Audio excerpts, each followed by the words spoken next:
Disclaimer. This video is created for entertainment and educational purposes only.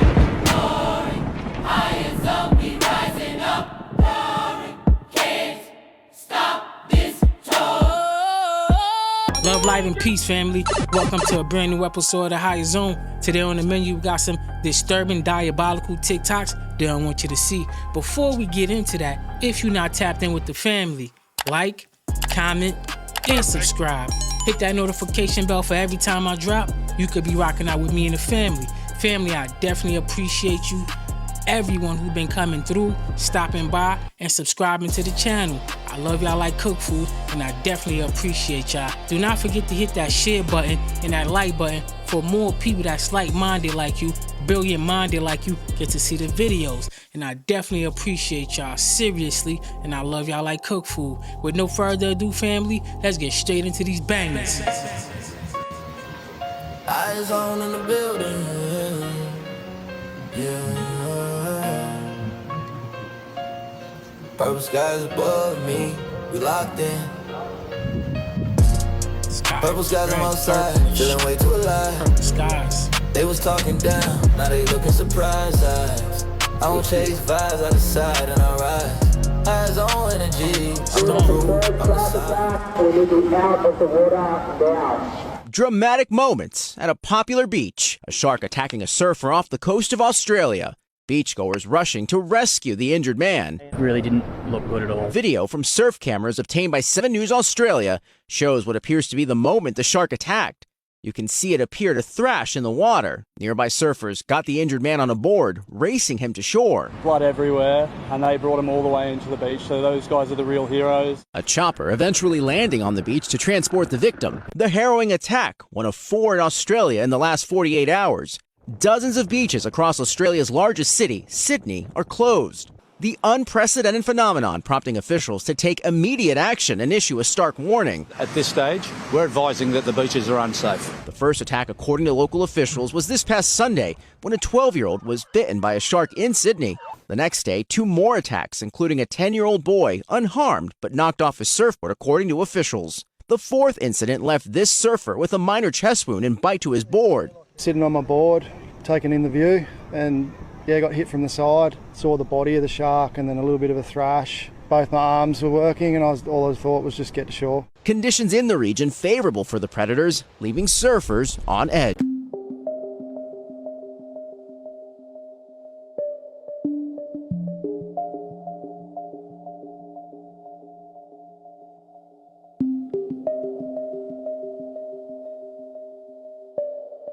Prayers and condolences to that 12-year-old in Australia who lost his life due to the shark attacks. I mean, about now, people, y'all know, stay out the water. A whole lot going on with the water. I advise y'all to stay out that water. I think the burning of the Library of Alexandria was a heist. The burning did happen, don't get me wrong, but that was just a distraction to steal the knowledge, and that the majority of that knowledge ended up in the Vatican archives. I've only been to see the Vatican. That's what I believe. Vatican is one of my favorites. Yeah. That's one of my favorites. If you go to Rome, please go to the Vatican. It's stunning. Yeah. It's stunning, all the artwork they have. And they also have an Egyptian obelisk. Yes, right in the center. And you know, that obelisk, that courtyard is the same courtyard as Teotihuacan. If you look at Teotihuacan, You mean the dimensions? Not the dimensions, but just the actual shape of that courtyard, it matches the courtyard of Teotihuacan. So Really? yeah, it's an incredible coincidence that they built it based on the Teotihuacan, where the Avenue of the Dead has those platforms, and then you have the Pyramid of the Sun on the right and the Pyramid of the Moon straight ahead. That area resembles the courtyard of the Vatican. Wow. The Vatican is so insane. It really, I didn't know. I knew that it had a lot of art. I didn't know. It's outrageous. When you go to St. Peter's Basilica, you're just like, what? Man, if you ask me, them boys been stealing artifacts from all around the world. What? And it ends up right over there. Is it a coincidence they know about everybody history? Let's pay attention and let's keep it moving. What you know about like the Vatican? Because I seen something where they said the Vatican, our souls go to the sun, then the Vatican got them beat down. And the Vatican comes under criticism because of the Vatican libraries. You know, they got 2 miles of library that nobody can go to. And the very first case of a crashed UFO, it happened in Vatican territory, and they contacted the Americans to bring the crash craft here to America. All of this can be fact-checked to everybody that's watching. Well, the Vatican came out and made a statement saying that God created more organisms than just us as human beings. And that doesn't mean that God is fake. Because all of the origin stories of supernatural experiences where human beings interface with creatures or beings more superior than us, it's all held in the Vatican Library. How can someone that believes in Jesus also believe in aliens? Because wouldn't that kind of, I would say if you believe in aliens, wouldn't you be more inclined to believe in evolution?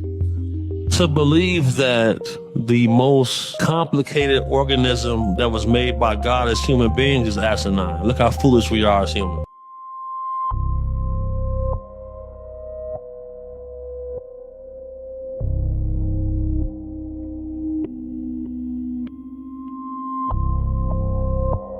I'm saying these things out of love for my fellow humans. The shot is not medicine. It is an intro-body nano network administered through. What they're finding in people are not blood clots. It is self-assembling, self-replicating nanotechnology. Lipid nanoparticles that have been modified on a molecular level, wrapped in pegylation, polyethylene glycol, one of the components that can be used to make hydrogel. The lipid particles are modified to be more sensitive to heat and frequency. When placed in the human body, they become excited from the heat. In that excitement, they vibrate. With that excitement, magnetofection is created, and the particles slowly drift towards each other, hence self-assembling. This intrabody nano network is the first step to make the human body a device linked into the Internet of Bodies. The shot also changes the human DNA, rendering the person a GMO owned by a corporation. This allows for the system to freely harvest psychological, biological, genetic, and physiological data from the individual without their knowledge or permission. They are now products owned by the corporation that gave them the poke. At the top of all of those corporations is BlackRock and Vanguard. Information is now the new gold, and it will be the foundation for the new financial system coming, the CBDC. The next step is a quantum dot tattoo that will slowly release quantum microdots, chips, into the human body, individualizing and authenticating all data for each individual.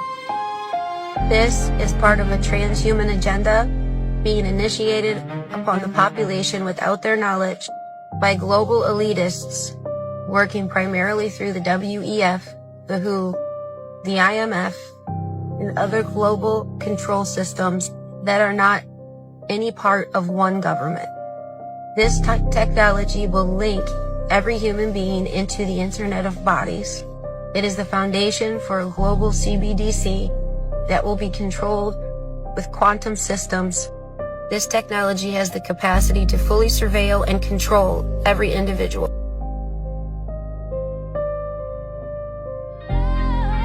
Family, at this point, I won't be getting any jab from anybody. Like she said, nano products. They're trying to fry you whenever they want to fry you, while obtaining information without any of your knowledge.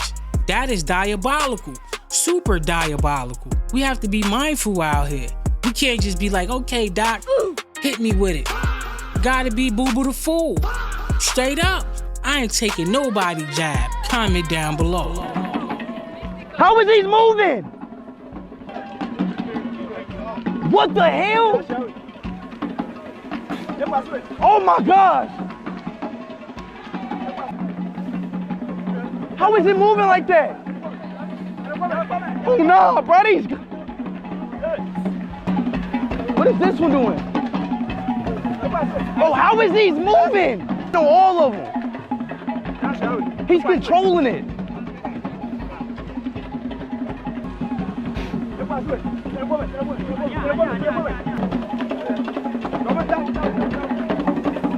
Said it's spirits in there. Oh, hell no.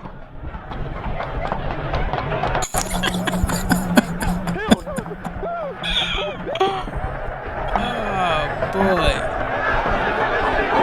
That boy Speed living his best life right now.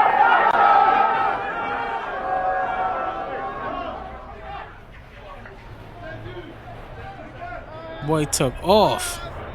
Dude, the largest hunt for alien intelligence just finished analyzing 21 years of data. They started with 12 billion signals, and now they've officially narrowed it down to 100 that deserve a second look. Does anybody here know what SETI at Home is? Because this was a project where millions of people donated their computer power at home to search for alien signals. This project actually ran from 1999 all the way to 2020 using data from a giant observatory that collapsed in 2020. Well, they just casually released the final results from that, and it gets a little bit interesting. Over the span of literally 21 years, they're saying that they identified 12 billion signals of interest. Computer algorithms were able to narrow that down to 1 million, and then 1,000, and then after manual inspection by actual scientists, they're down to 100 signals that they can't explain. China's FAST telescope, which is the biggest radio telescope on Earth, has been following up on these final candidates since July of 2025. So far, by the way, there's no definitive evidence of aliens, but the researchers are saying that there's still the potential that ET is in that data and we missed it by just a hair. We're talking about 21 years of searching in the sky, 12 billion signals, and 100 mysteries that still have no explanation. I know that this may be a far stretch, but this might be the closest that we've ever been. I'll obviously let you know if they end up finding something crazy in that final 100 signals that they can't explain. I think that project was a waste of time. All that time, all the power people donated, and y'all still ain't got nothing? Diabolical. Let's keep it moving. Armageddon is a reptilian AI software that has been used to torment humans from their cellular memories of Atlantis and Lemuria. So most humans do not remember consciously their Atlantean cataclysm, Lemurian Holocaust timelines until you activate your upper stranded DNA. Each DNA strand contains a cellular memory. So when the media is broadcasting Armageddon AI software that the world is going to end, that there's going to be a catastrophe, subconsciously it triggers within people their quote unquote fear that it's going to happen again, what happened in Atlantis and what happened in Lemuria. But if you want to understand the secrets of the universe, think in terms of energy, frequency, and vibration, said Nikola Tesla. You see, at a certain frequency or higher dimension, there is no time. There is only consciousness moving through different densities. So World War I, World War II, and potentially World War III are all happening simultaneously on a certain frequency band. It's like a loop, and history repeats itself unless we learn from the past. Now, 5 companies control 90% of the media, and it's a scalar wave battle. And so the collective consciousness decides what timeline they are going to go by and what's going to manifest on the 3D based upon where they're putting their attention. So it's the collective consciousness that decides which timeline humanity or the majority of humanity will go. And so World War III is an artificial AI timeline. Revelation in the Bible, by the way, which was included by the Council of Nicaea, was a mass formation psychosis operation to incite mass fear, broadcasting, and destruction. For example, Revelation chapter 20, verse 10. The devil who deceived them was thrown into a lake of burning sulfur where the beast and the false prophet had been thrown. They were tormented day and night forever and ever and ever. What kind of God or alien God in the sky, if their children don't obey him, would throw them in a burning hell forever and ever and ever and ever? Use common sense. This vengeful God was made up by the Council of Nicaea, influenced by Draconians through the Church of Rome. Do your own research. These artificial AI technologies are often instituted via holographic inserts, which are inserts of false or real memory, which is programmed into the collective consciousness for mind control purposes and DNA genetic manipulation. These holographic inserts are used to manipulate timelines. Remember, sound cannot lie, but light can bend and refract and lie. And so one example of this is Project Bluebeam, which utilizes holographic inserts as a strategy to control humanity. 2030, One World Order. Project Bluebeam utilizes holographic inserts for number one, simulated religious events. The use of holograms to project images of deities, significant religious figures in the sky, which appear to communicate to people based upon their faith or religion. So in the Council of Nicaea, for example, they started creating these deities to give your energy, your worship, your attention outside of yourself. And then they can present holographic inserts of Jesus coming back into the sky. And then everybody's going to worship him, when in all strategy, it's a mind control one world order. And if you see Jesus coming back in the sky, it's a holographic insert, because the truth will set you free. And the truth is that everything you need is within you. You are the inner Christos. And this was Jesus's true message. Now, other ways that they use holographic inserts are hoaxes or alien invasions, staging of false flag operations such as alien invasions, Armageddon, to unite humanity under a singular authoritarian government, one world order, as they are discussing currently at the World Economic Forum 2030. So, what is the antidote for these artificial AI timelines? The answer is a collective mass awakening to the truth, which knows that the inner Christos is within you, in the intron potential DNA scientists used to call junk. It's not junk, it's potential DNA. Take a look within and you will find you are who you've been looking for the whole time. So a collective mass awakening, waken us up to the truth, which will prevent mass extinction and prevent the artificial AI timeline of World War III. And so the most commonly used term in the Bible is do not be afraid, which is used 365 times. Disclosure will likely happen, but do not be afraid, because the truth will set us free. And divinity is simplicity. And at the end of the day, it's very simple. Love versus fear. Search your energy fields, systematically eliminate all programming of fear, and choose yourself, choose love, become self-sustainable, take your power back. We're in for a interesting 5 to 10 years, and this is what we signed up for. Most epic love story ever written. New Earth, let's go. Love, light, and peace, family. I always tell y'all, we cannot operate off of fear, because that's what they want. They just want to loosh off of you, slurp your energy away.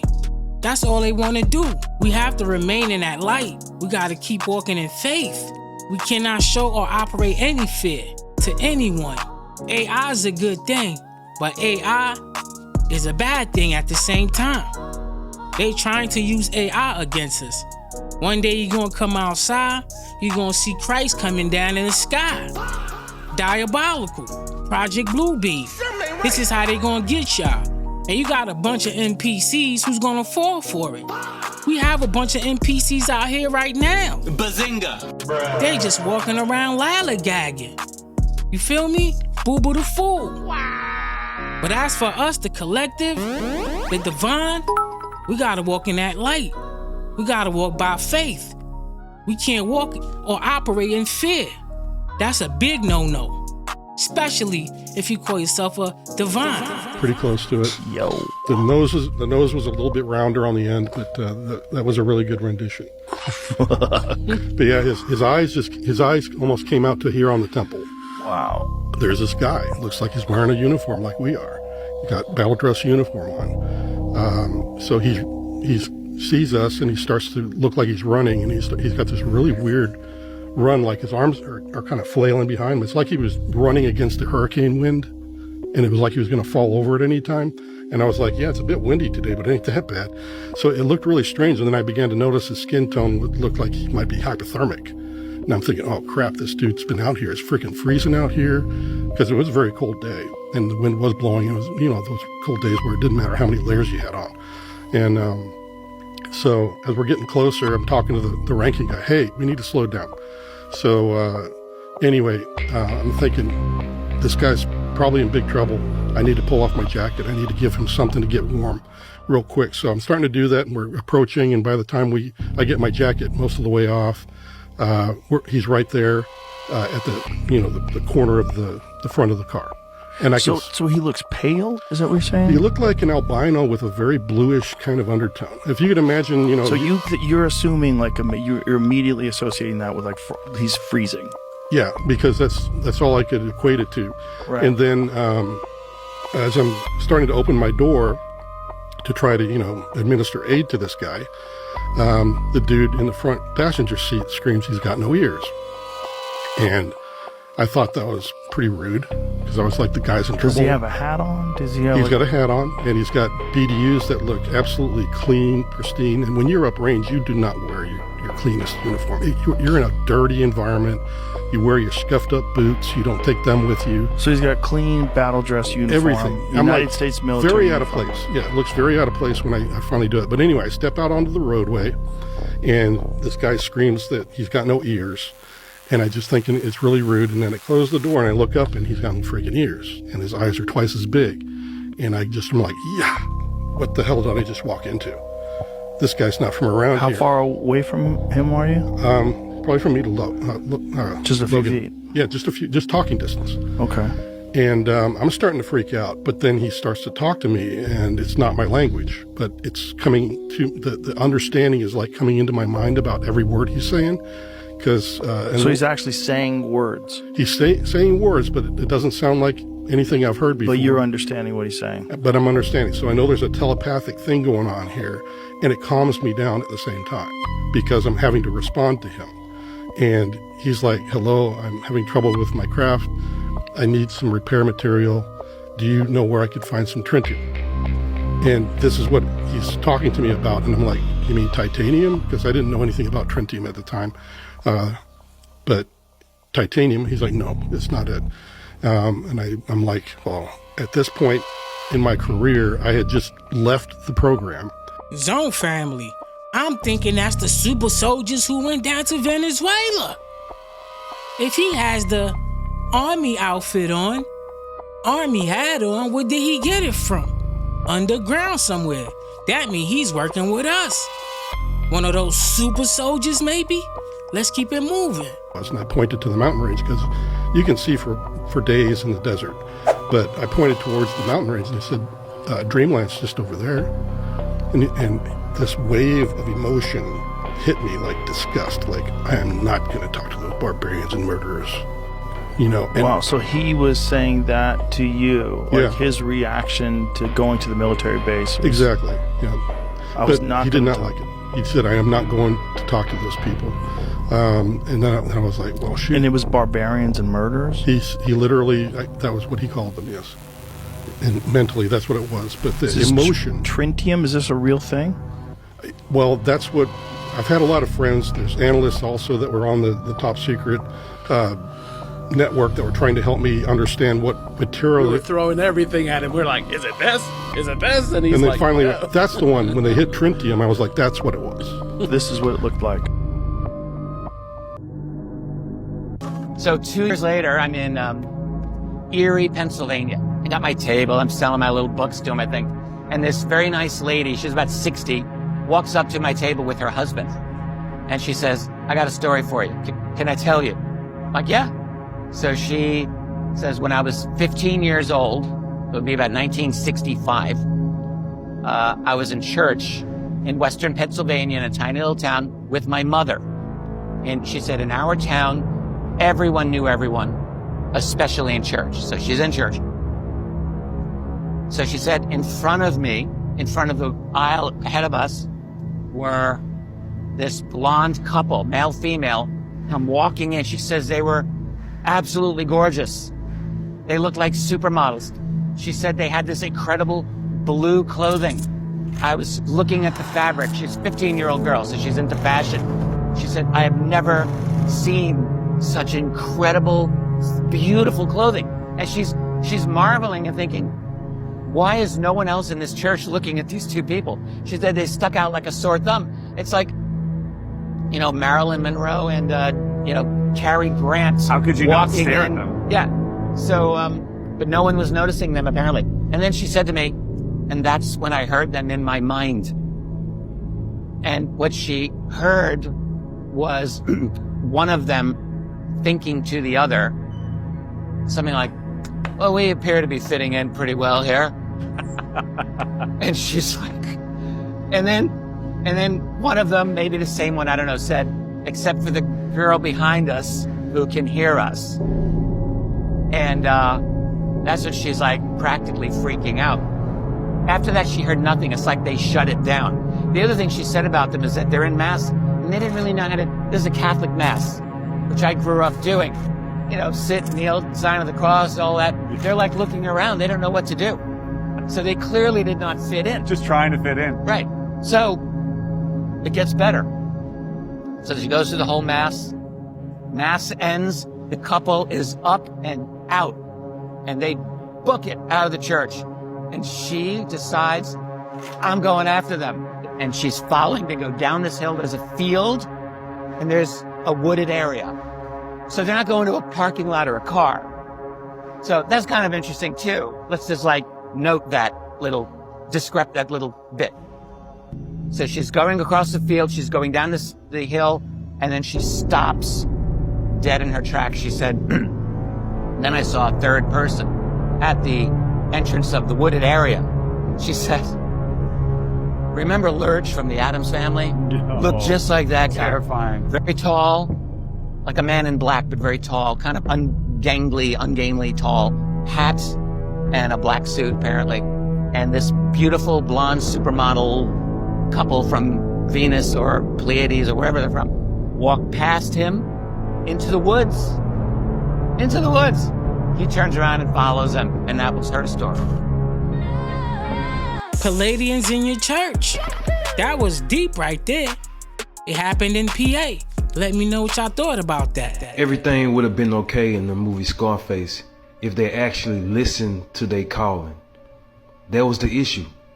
They wasn't listening to their calling. Like for example, you had Frank, he had the money, the exotic cars, the business, the connections, the mansion, and most of all, he had the woman. Tony was a real gangster. He knew the streets and he knew how to make connections. He didn't back down from nothing to nobody, and he knew how to make things happen by any means necessary. That's the kind of guy he needed on his side from the beginning. He said it himself, he need a guy like him around.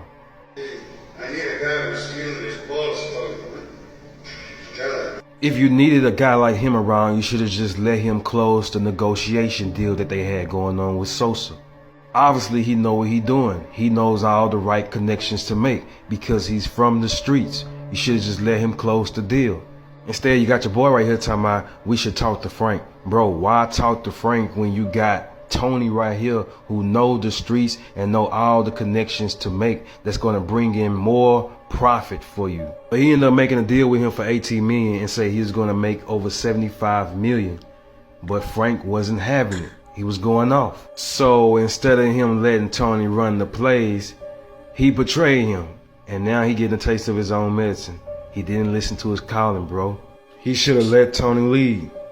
Then you got the woman. Of course, she wasn't listening to her calling. See, she was doing drugs, but she wasn't heavy on it. When she was with Frank, you'll mostly just see her drinking or smoking a cigarette.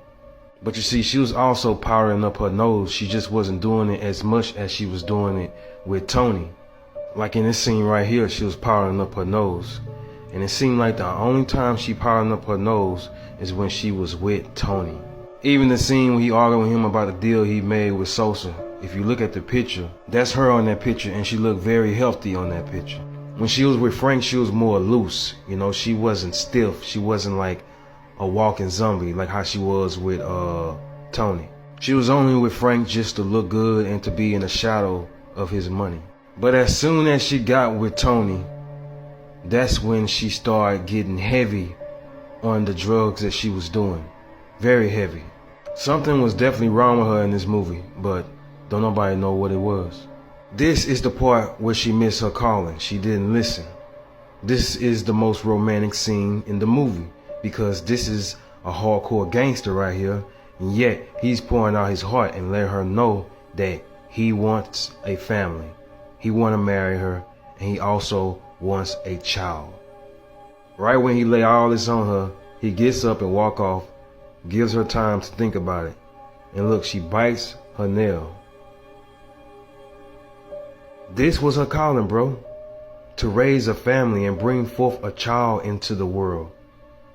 Be a wife. That was her calling. Whatever she was going through, she had the money and the resources to get through it. So her biting on her nail and thinking about it, that's what she should have been thinking about.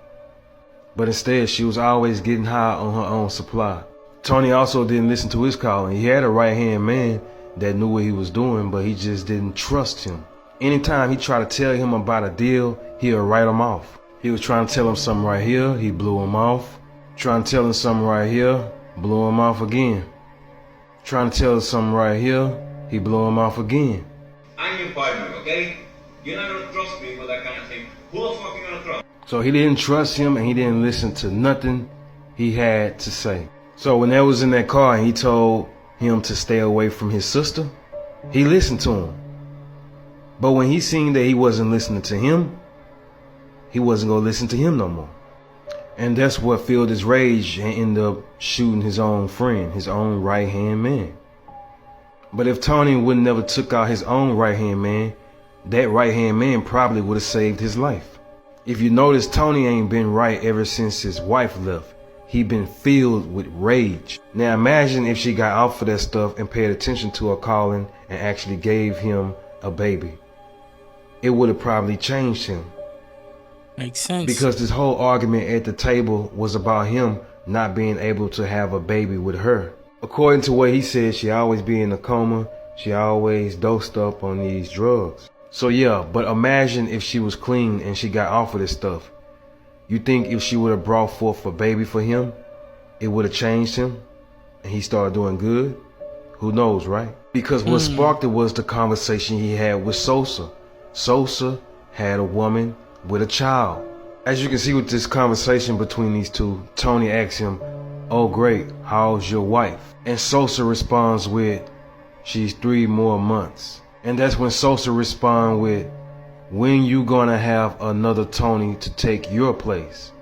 And then Tony says, "I'm working on it." And the very next scene is this dinner. So you see, he's really upset because he can't have a child. I believe the child that he would have had would have changed him, because look how he changed when he saw the woman and the children coming out to the car that he was supposed to have been blowing up. See how people do you? Sosa just asked him about his wife and him having a child, but yet you want him to blow up a woman and children. It's crazy, right? So like I said, Tony didn't listen to his right-hand man. That probably could have saved his life in the end. And she didn't listen to her calling by having the opportunity to be a family and to raise a family. And Gina, it's simple. She didn't listen to her mother. It's not the way I raised Gina to be. You are not going to destroy her. You are not going to destroy her. See, I commend a strong Cuban woman who stood her ground, say she rather work for her money than to receive this drug money. But look what she said. "I'm not gonna let you destroy her." That's the key words that she should have been listening to, because that's exactly what his path is gonna do. His path is gonna lead to destruction. And she followed his path. Bro, her life was already straight. She was already on the right path. She was going to college. She was working part-time at a beauty shop. And then she said, in 2 more years, I get my cosmetology license. Bro, she already had it made. Her calling was simple.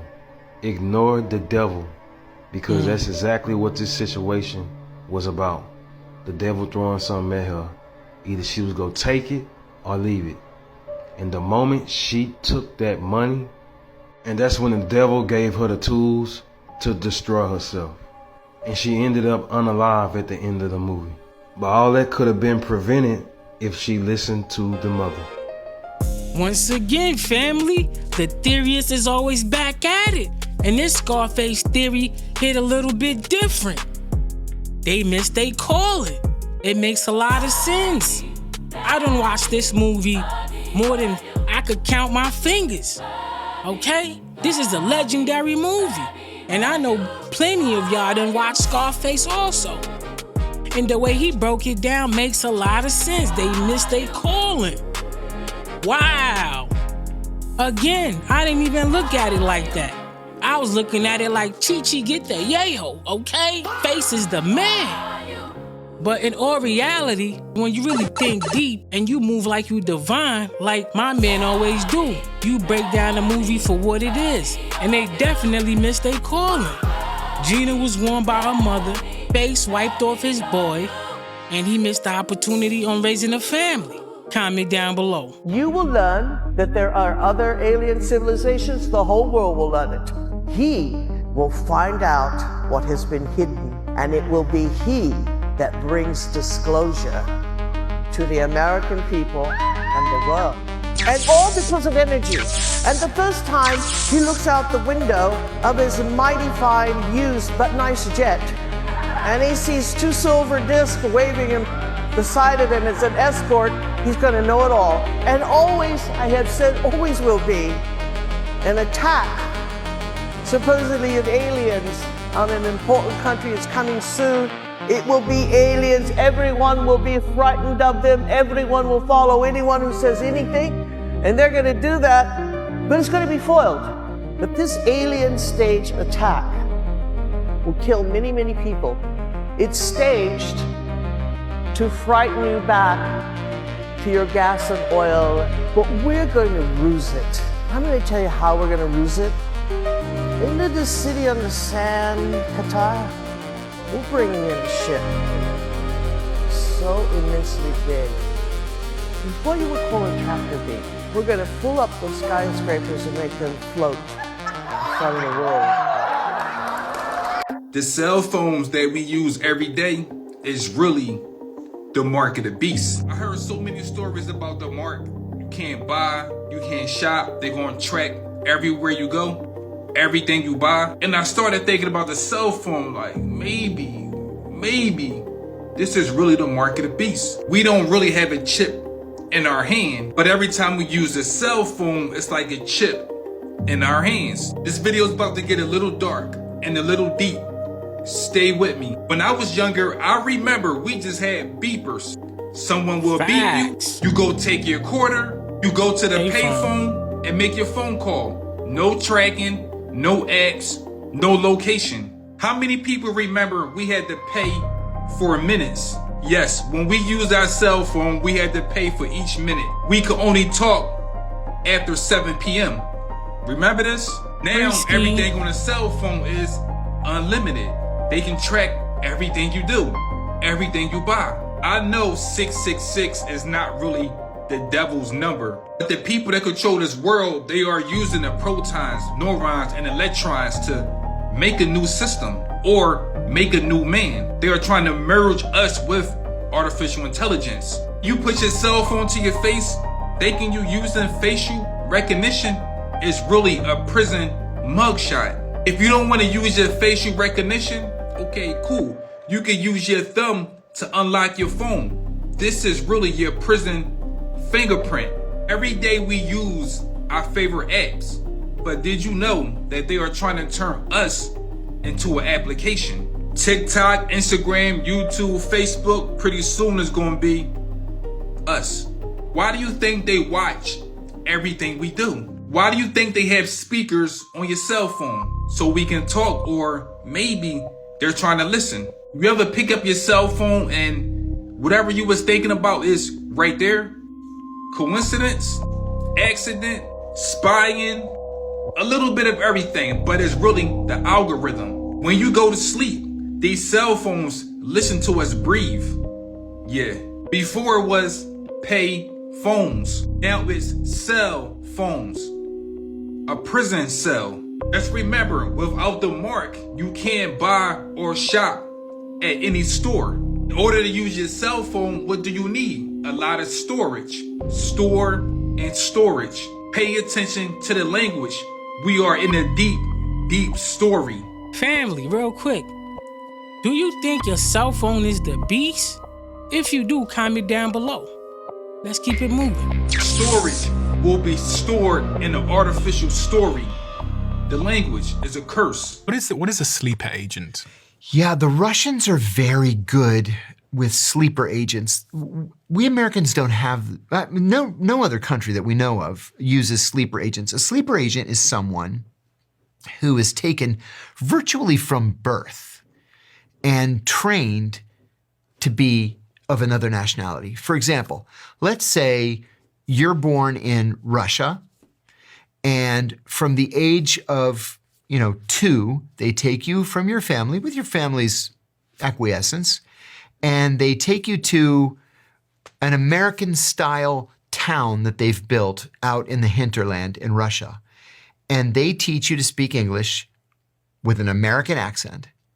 You watch American TV shows, you watch American movies, you eat American food, you get an American-style education. So I have no idea that you're not American. You speak English just like I do. You know all the same, social references that I make. You follow the Philadelphia Eagles, or the, San Francisco 49ers or whatever. And then they send you to the United States with a fake ID. What they'll do is they'll go through, I was born in 1964, so they'll go through death records from 1964 and they'll look for deaths where the person was only a day or two old. And they'll take that name and the birth date and they'll get a social security card with the birth date.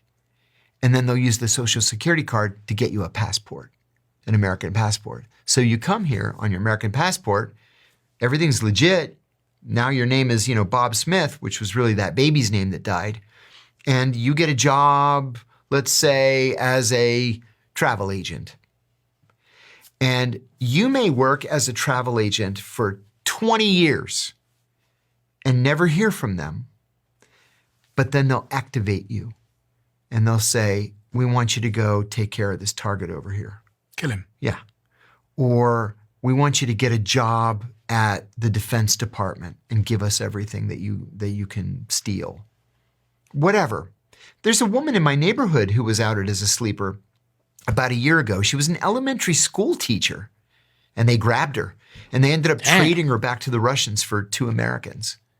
So they're out there. I interviewed a sleeper, a former sleeper, on my own podcast a couple of weeks ago. He was from the East German Intelligence Service, and he was raised as an American and sent to New York. He got a job, I forget doing what, like restaurant supply company or something like that. And he got married and he had a daughter. And he told me, as soon as I looked at her face the day she was born, I realized this life wasn't for me anymore. So they sent him an activation. What they do is they'll send you a radio message. And he didn't respond to it. And he told me he was on the subway one day. He's just standing there holding the strap. And this guy came up to him, and the guy grabs the strap next to him and whispers in his ear, if you don't report back, I have to kill you. And so he ran straight to the FBI field office in New York. And he said, I'm an East German sleeper, and I want to turn myself in. And he became a prolific source for the FBI. So he was taken as a young person. Yes. What was his story?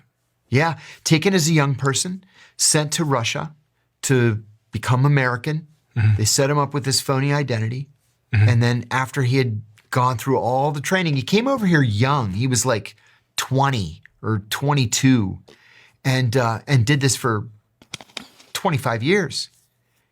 And then he said as soon as his daughter was born, he was like, wow, this is what life is for, not being a sleeper. That is crazy, family. Russia recruited him very, very young. That is wild. My man got the wake-up call at the train station trying to avoid the radio call. Diabolical. Let me know what y'all thought about that. The truth is stranger than fiction, bro. So do the Freemasons really like have power, stuff like that? I know it's different types of Freemasons too. Absolutely. Any city or state where you see obelisks, those are Freemasons in. Washington, D.C.? Absolutely. What other cities have obelisks? I think St. Louis has one, no? Any place you see an obelisk, and their god is Satan. That's what. Never mind. Yeah, say yeah.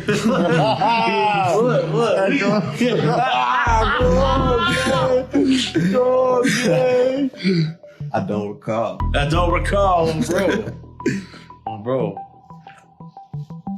But all I can tell you is somebody told me if I repeat something, that they gonna kill me.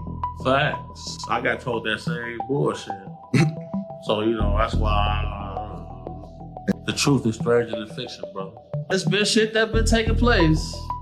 But, I'm just at that moment where I don't get no fuck, bro. It is what it is. Would things like that stop you? No. You're going to continue to be a killer. Everyone, I think, is waking up right now. Definitely.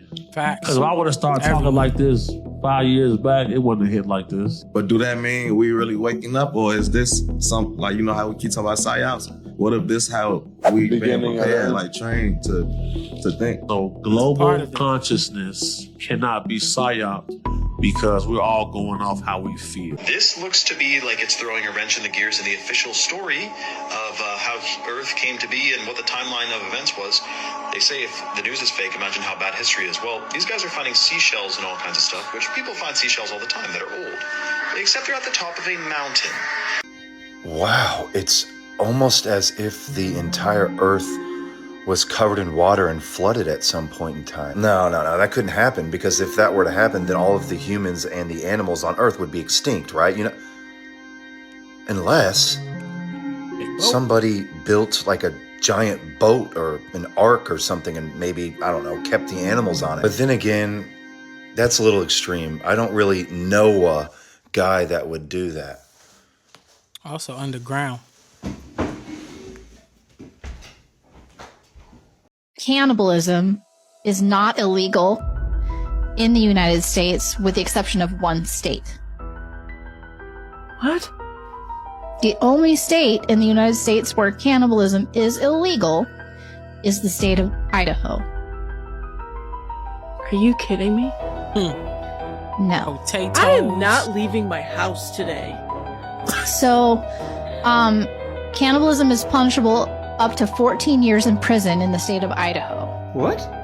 So what happened in Idaho to make cannibalism illegal there? Anyway, I thought she was just talking nonsense, so I went to check the information myself. And guess what? It turned out she was technically right. Although harming or killing someone is illegal, if it wasn't you who harmed or killed the person and they were already dead before you ate them, then it isn't illegal in the US. For example, many undocumented immigrants or homeless people have no legal status and no relatives or friends, means no one cares. After they die, if someone eats them, he is not breaking the law except in Idaho. So, do we live in 2026 AD or 2026 BC? This means that if someone practices cannibalism, they just need to find a way to make someone homeless, or better yet, choose an undocumented immigrant with no US legal status or relatives and friends. Since there is market demand, a black market will inevitably form, and someone will step in to do this business of cannibalism, right? So, my American friends, is this really true? Cannibalism is legal in all 49 states, except Idaho.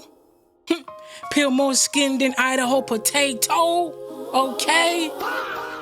Idaho might have the best food, the best burgers, the best chicken, the best steak, because they don't condone in cannibalism. But everywhere else, free for all. Maybe that's why they putting it in your food. Soylent greens. Diabolical. Y'all heard it right there. Y'all can also research it also.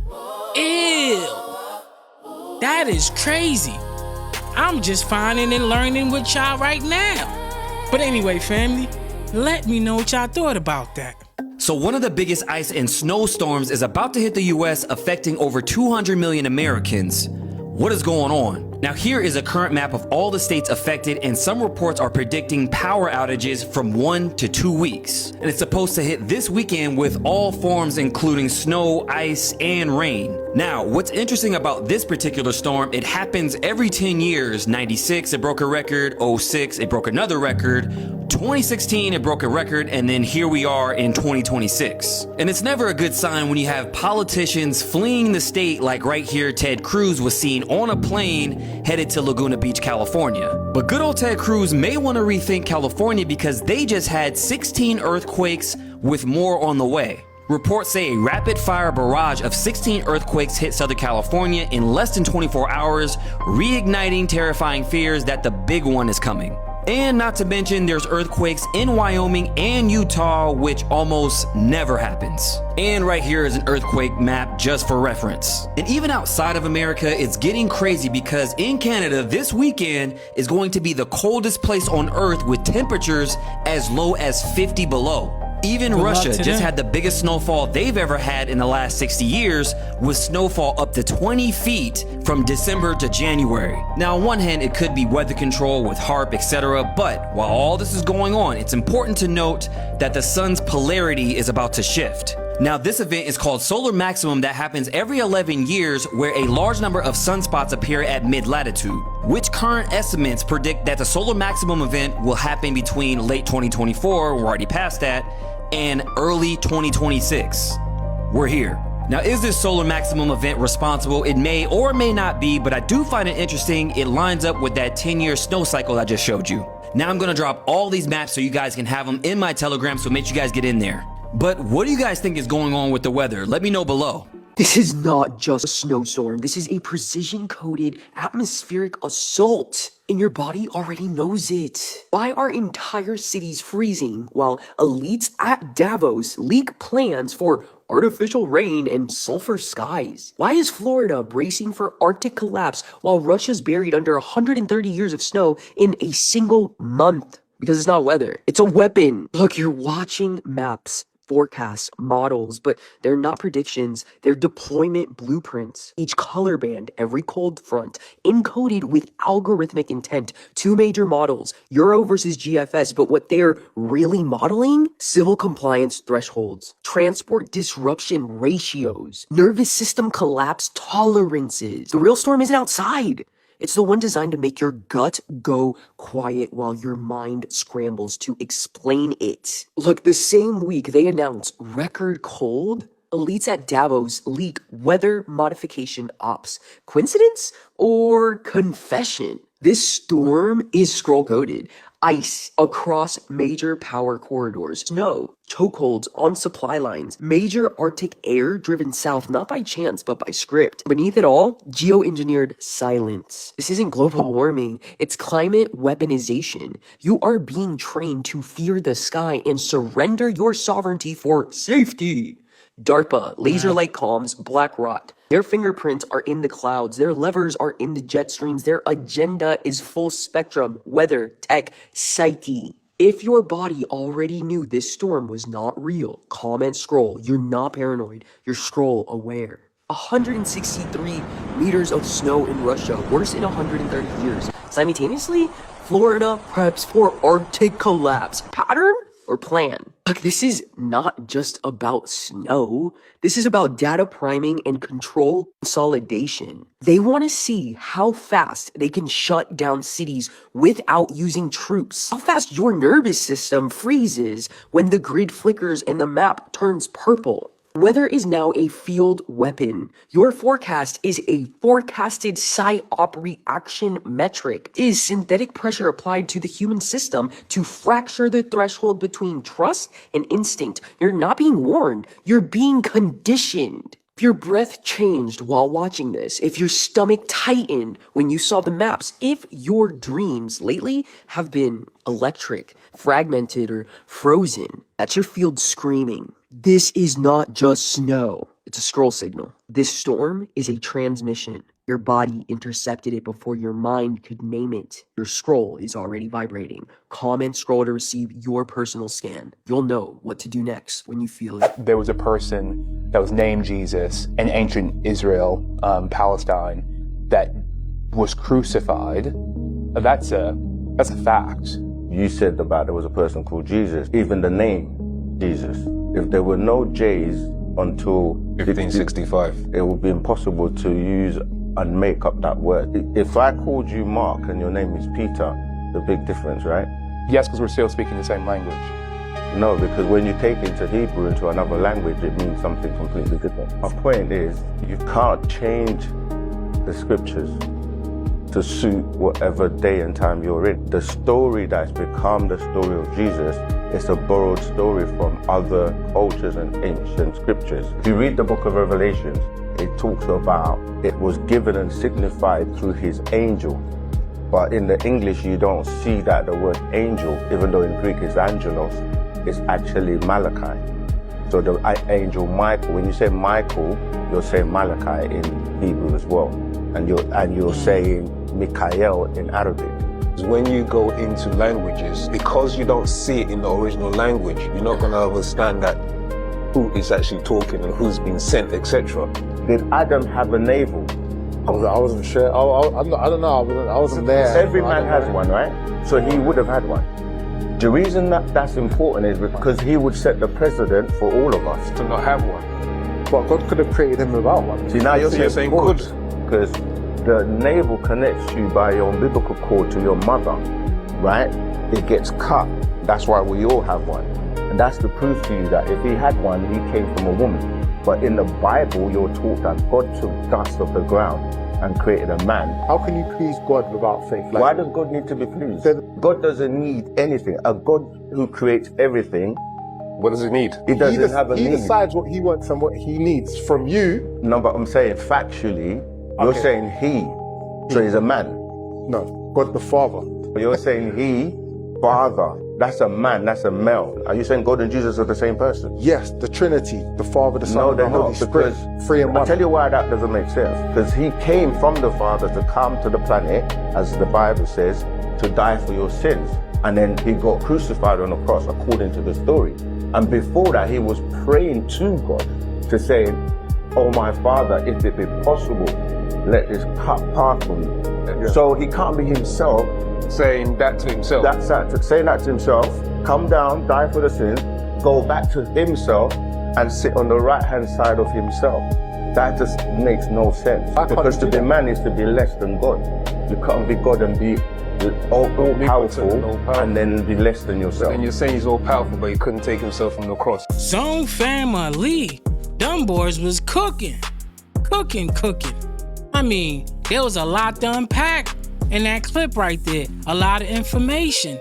Let me know what you thought about that and give me your thoughts on the video. God's Ethiopian Bible will scare the fuck out of me. And so is it completely different? There's an extra 100 books in that one. What's the most scariest part? Well, I've seen like most of it is the Book of Enoch, wouldn't it be? Yep. Well, that's one book. That's just one book? This is one book. So there's 100 more of them? Yes. Damn. The scariest part to me was that there's 10 levels of heaven. And the real scary part was God sent the angels to do the labor of the trees. Oxygen. They cut down all of the giant trees that people would use to go to heaven. They built the Tower of Babel to mimic these giant trees that extended into the heavens. So when you see like the Gilgamesh mountaintops that are like flat, but it's a picture of flat tree. Yeah, everything they told us is a complete lie, and we only see the governments across the world drip feed us certain information because they feel like whoever left here is gonna come back. An 86-year-old grandmother walked into the doctor's office for a routine checkup. They gave her a flu shot and a pneumonia shot. She's now bedridden. she can no longer walk. She's diabolical. Been speaking incoherently. And she is no longer the same. Zone family. Couple clips back, I said do not take no jab. Don't matter for what it is. Do not take no jab. Comment down below. Now she can't walk. Is it a coincidence? Absolutely not. What they'll say is a coincidence. They're telling all of our seniors, all of our population, life-saving interventions, get it, because flu, pneumonia kills. I get that. I know how these shots work. They do have a stimulating effect on our immune function. It can be potentially beneficial for some. But so can carcinogenic meat can be beneficial for people that are starving. But when you have too much, then it's a problem. When you have too much food, it's a problem. When you have too many injections, it's the same problem. That's not difficult to understand. I just am very frustrated because I'm doing my best to have grace and to give a balanced perspective on health to our population and not demonize the medical professionals that are giving the standard of care. But the standard of care at this point is too much and it's harmful. To deny that it's harmful, to say that the negative effects that occur after an intervention is coincidental is disrespectful. And I'm tired of it. And I can't sugarcoat this shit no more. I can't sugarcoat it. While you live in life, I'm on the radio, I'm trying to give a balanced and appropriate opinion on what's happening in our society. And then at home, I'm dealing with the same shit that I know a lot of other people are dealing with. I don't know what to say. I gotta go now, make a trip, go see my grandma, love her, hug her, kiss her, because her days are numbered and her number has dropped tremendously because of a shot or a series of shots. I want you to bring an old friend of yours into your mind, somebody that you haven't talked to in a long time. You're nodding. You should already have somebody in head. Don't say who, but you nodded real quick. You got somebody in mind that came to mind, made you smile. When's the last time you talked to this person, if you had to guess? Like 97. Okay, so quite a while. You guys lost touch. Would anybody here in this room know the name of this person? No. No way? So wait, I could know this person? Like who they are? I grew up in Maryland. That'd be pretty. We had very different childhoods. Yeah, nah, you. Okay, yeah. Fair enough. It's no way probably. I want you to imagine, you ever have that experience in your life where you think of a person that you haven't talked to in forever, and then all of a sudden your phone rings, or you run into them on the street, and you're like, oh my God, I haven't thought of you in 10 years, 20 years, and then all of a sudden it's like, what are you doing here? We've all had that experience in our life, right? I want you to imagine right now that this person pops into your head from all those years ago, and then all of a sudden, your phone rings. 3, 2, 1. Now that'd have been crazy though. Hell yeah, it would have been. Hey, dude, I was but for a minute, you could feel it in the room. For a minute, it was like the emotion went way up, right? And the reason is that emotion is your connection to the past. You wouldn't have been able to believe it. You'd have been, you'd have looked at your friend and said, oh my gosh, so-and-so's calling. You'd have shouted it out. You wouldn't have been able to control it. In your mind, think about the name. You say, oh my, it's... Close your eyes just for a second. I don't know if the spelling's right, but the sound will be it. See that? I'm going to show everybody. It better not be it. Who's the person you thought of after all these years? I'm not doing this, man. What you looking at, man? It's going to validate everything he's doing. It's crazy. Reggie.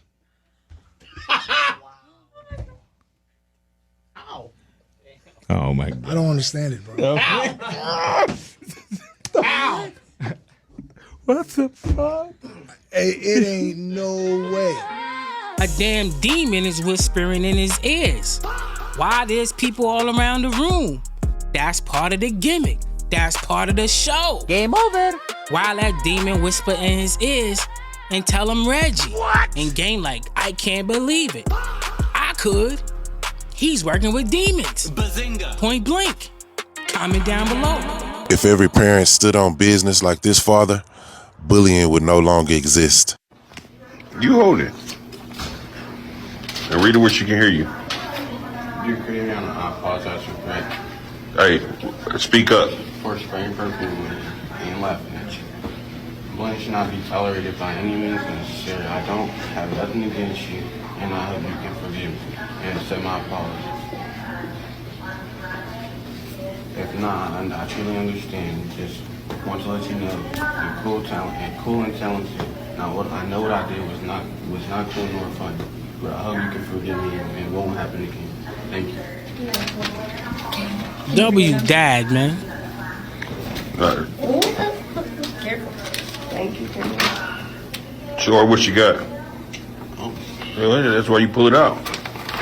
Got you a good Carolina. Oh, that's awesome. What did you say? Oh, here. You said there's another one. Here.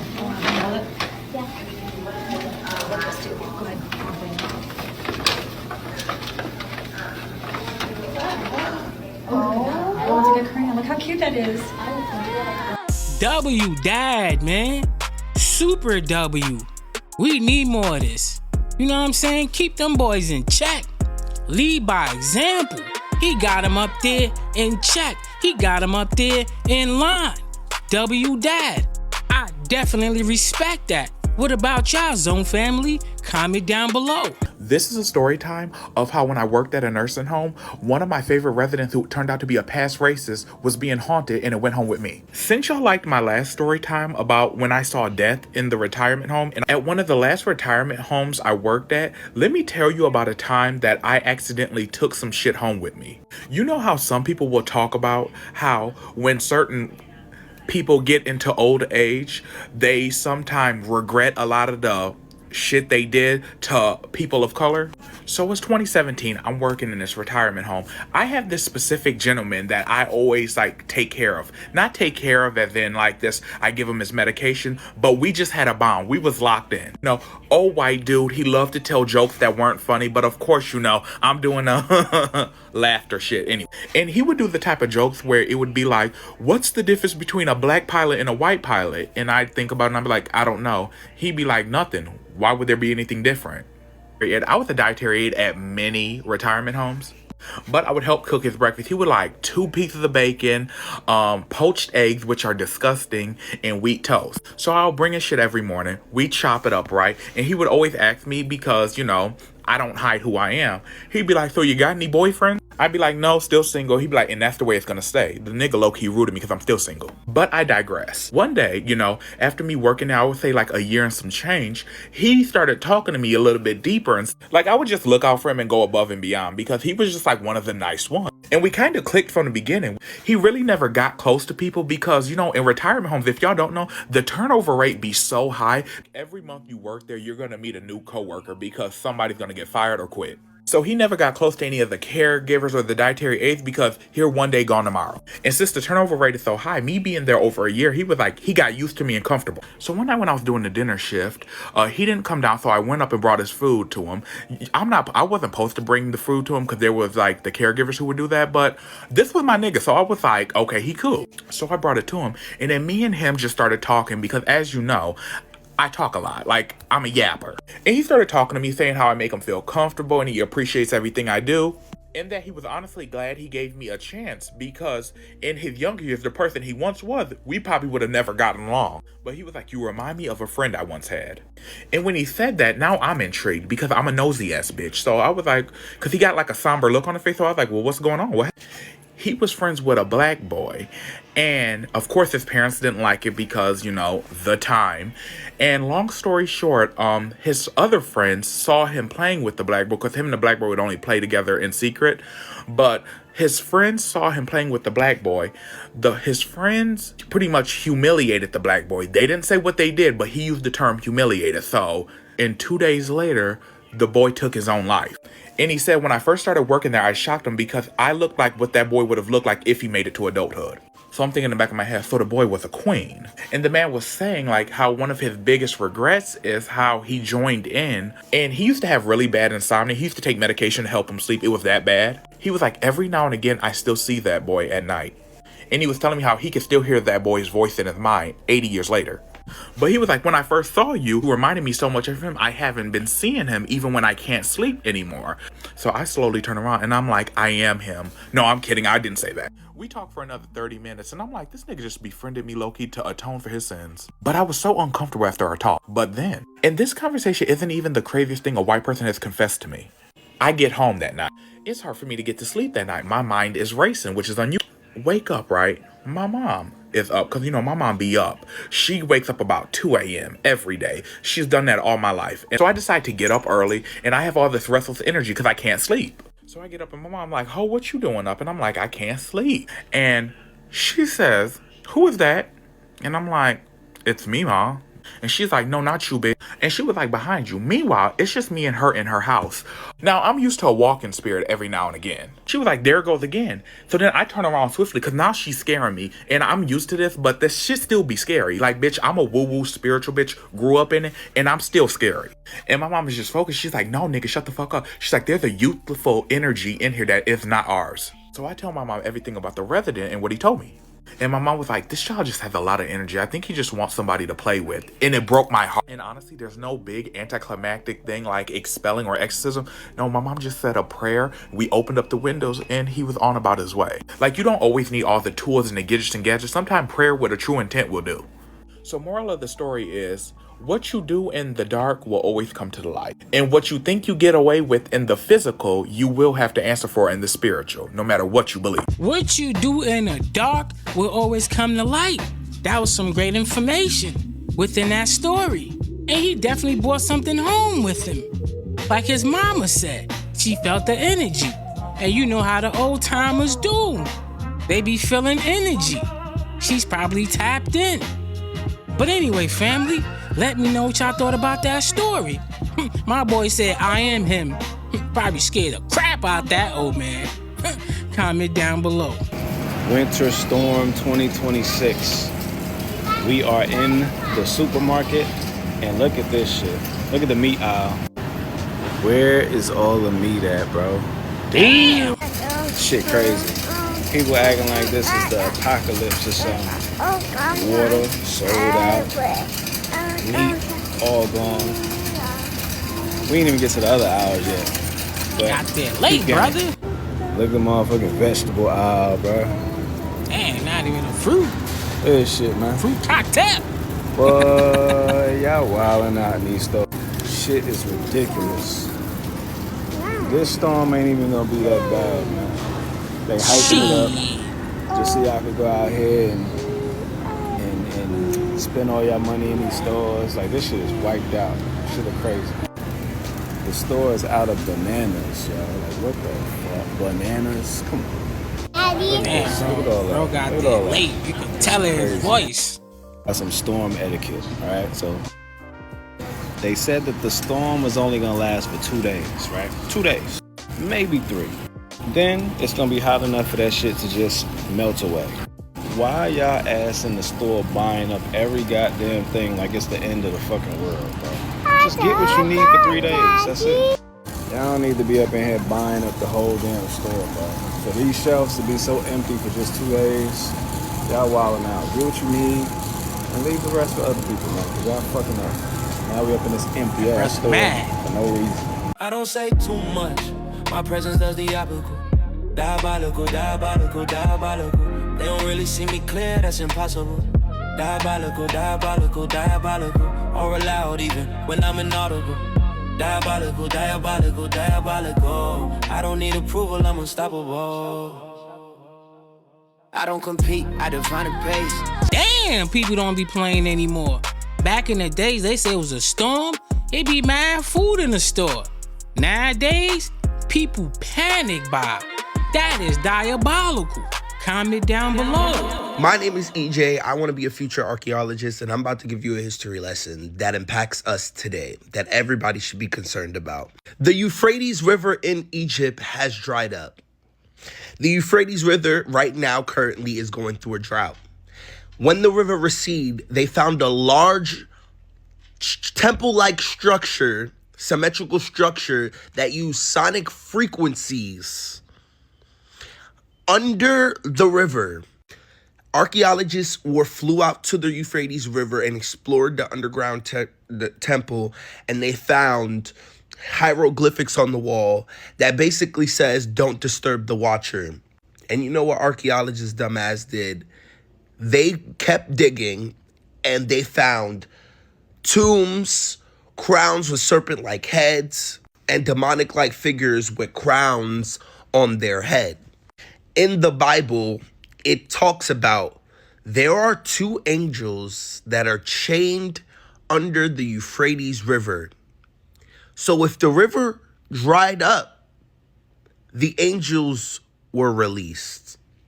Then on top of that, there aren't two angels, there are four. In the Bible, it states that if those four angels were released, they would kill a third of mankind. This isn't a joke. This isn't something that is just, I'm pulling out my ass. This is real. It's showing you that a prophecy is coming forth. And I'm going to let y'all do what y'all want to do with that information. Remember, he wasn't on trial for having 1,000 bottles of baby oil, because it's not a crime to have 1,000 bottles of baby oil. It's gross. It's not illegal. And I'm gonna tell you something else I haven't said, but this is true. I shouldn't even tell. I've been to Puffy's house. No, I didn't see none of the stuff they said in that trial. I walked to that living room, house was clean, traction on the floor, nothing slippery, walk right through. Perfectly normal evening. The only thing, in hindsight, I didn't think about it until after I found all that stuff out, but we was on his back patio, we was drinking and laughing, talking, and then Puff starts swirling his drink like this, and he goes, "So Dave, what are you into?" You know me, I was like, I don't know, books, video games, I didn't know that was my big chance to Cassie.